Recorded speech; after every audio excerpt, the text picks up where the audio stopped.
क्या याद दिलाते हैं कि जाटी पूजे पीपल पूजे और सिर तुलसा के हो और दूध पूत में खैर राखिए न्यो पूजू हो तो जांडी पूजे और पीपल में पानी चढ़ावे और फिर तुलसी माता ने पूजे और उनको किस लिए पूज रही हूं कि मेरे दूध पूत में खैर राखिए। बता अकल देखो हमारी। ये हमारे धर्म गुरुओं की गाइडलाइन थी हमारे को। ये शास्त्र विदिता का मनमान्य साधना करवा के सारे भूत बनवा दिए। फिर क्या बताते हैं परमात्मा, जीवित बाप के लट्ठम लट्ठा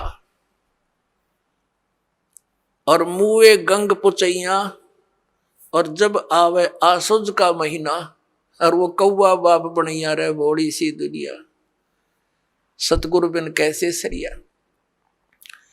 जैसे जीवित बाप के साथ तो खेचा तानी रखे नकम्मी आत्मा है, और मरने के बाद फिर उसकी गति के लिए चलेंगे कहाँ से।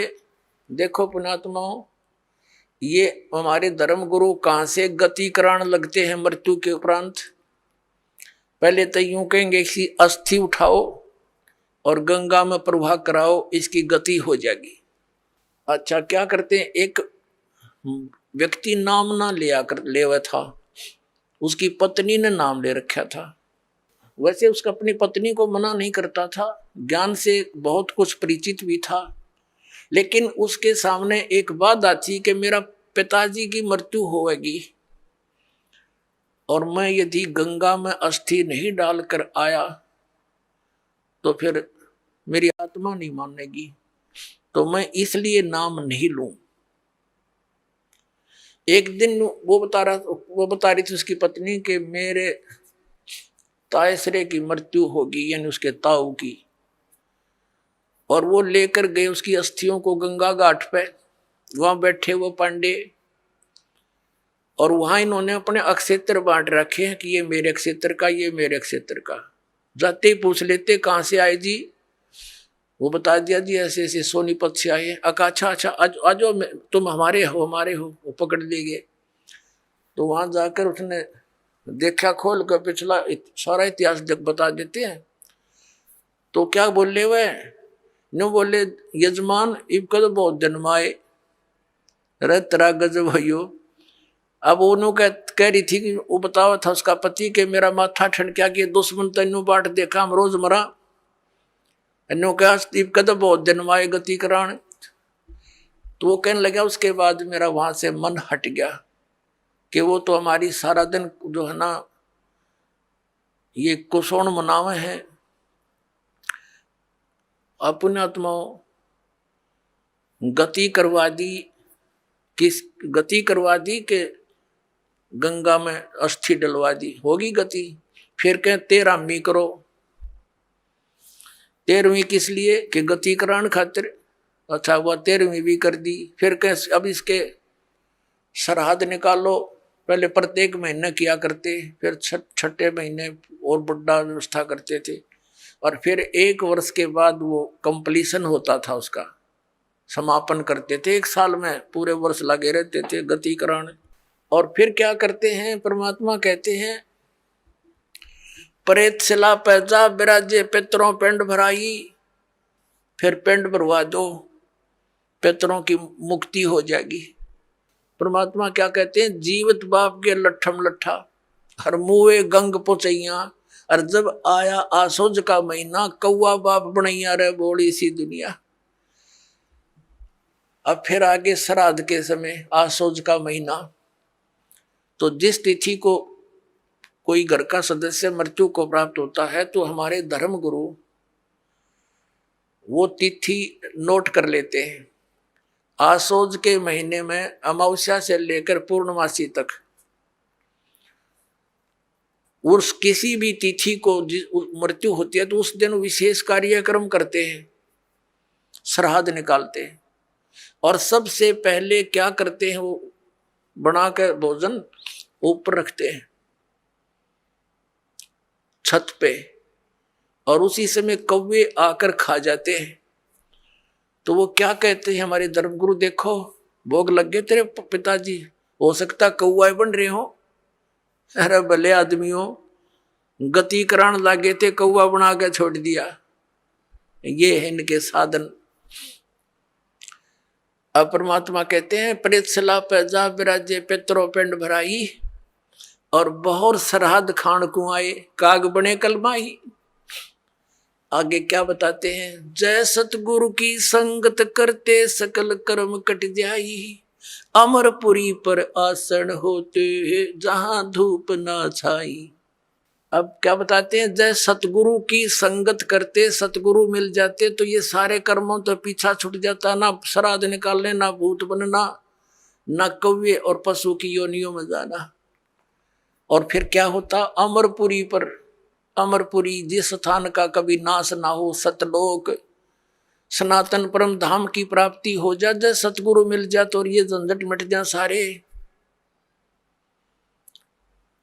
और ये हमारे गुरुजी धर्म गुरु ने कहा श्राद्ध तो अवश्य निकालना चाहिए, इन्हें तो हमारे कर्म बिगड़वाने का ठेका ले रखा था। पुण्यात्माओं, पवित्र हिंदू धर्म के जो सदग्रंथ हैं, पवित्र चारों वेद और पवित्र श्रीमद् भगवत गीता, और पांचवा वेद जो परमात्मा कबीर जी की वाणी जो उनके मुख कमल से बोला गया, उसमें कंप्लीट ज्ञान है, सभी सदग्रंथों का सारांश है। वो तो इनके हाथ नहीं लगा, क्योंकि उन्होंने इन संस्कृत के ज्ञाताओं ने वो तो रिजेक्ट कर रखा था। कबीर साहब की वाणी तो एक अशिक्षित की वाणी है, इस करके वो हमारे पास, हमारे तक नहीं आने दिया। तो इनमें जो पुराण है, ये पुराण क्या चीज है, ये चारों वेद, उन चारों वेदों का सारांश श्रीमद् भगवत गीता। लेकिन श्रीमद् भगवत गीता में कुछ अटकल युद्ध कराने के लिए इस काल भगवान ने लगाई है, वो अलग से दिखाई देती है। और जो वेदों से मेल खाता वो गीता जी का ज्ञान खरा है, बिल्कुल सत्य है, क्योंकि वो वेद ज्ञान गॉड गिवन है, परमात्मा का दिया हुआ है। तो हमने परमात्मा के आदेश का पालन करना है।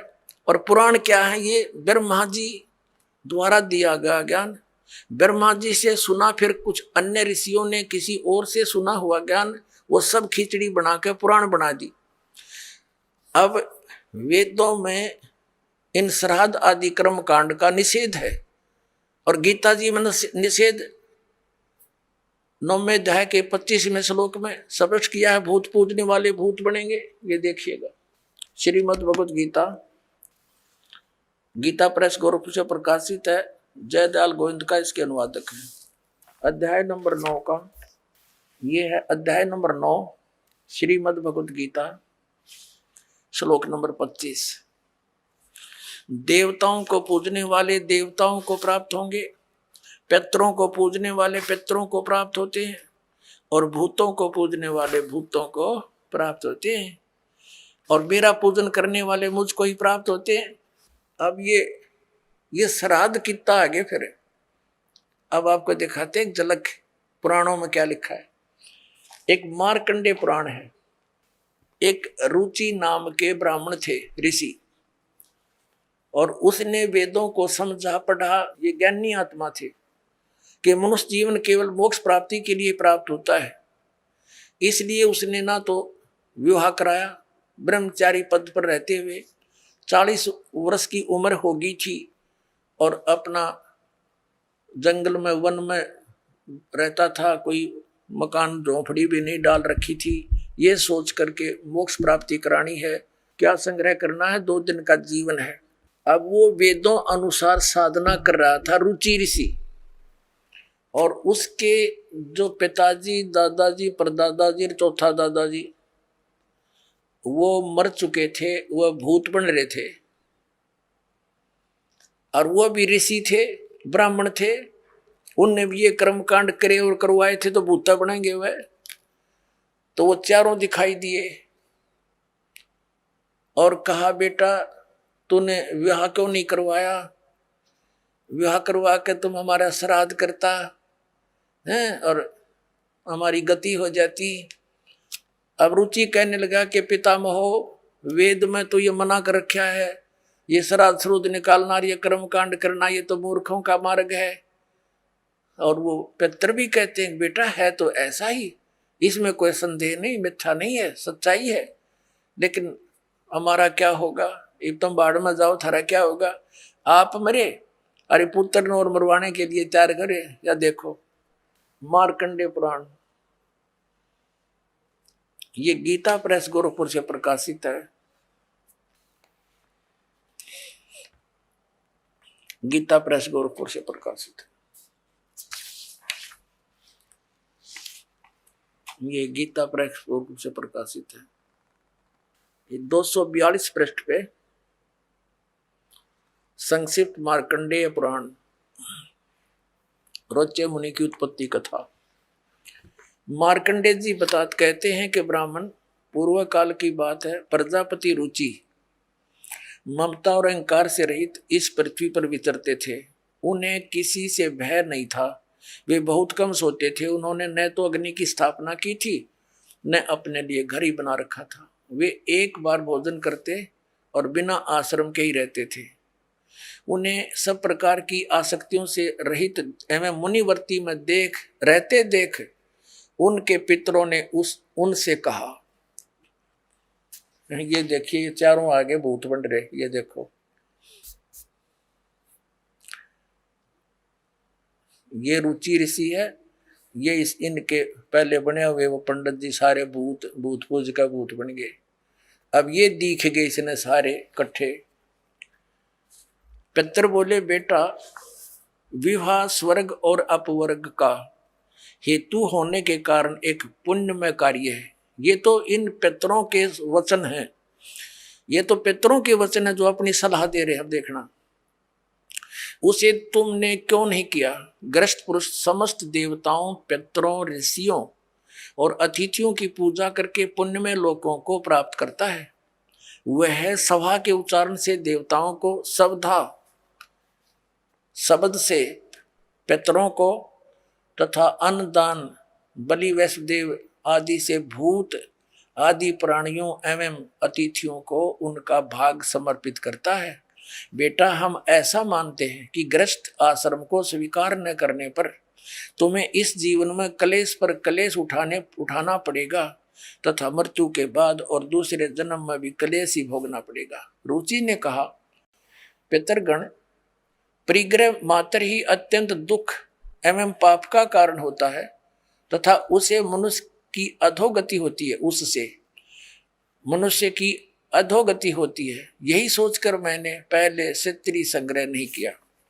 अब यहां देखो, पितर बोले, बेटा जितेंद्रिय होकर आत्मा का प्रक्षालन करना उचित है, किंतु तुम जिस मार्ग पर चल रहे हो वह मोक्ष मार्ग है।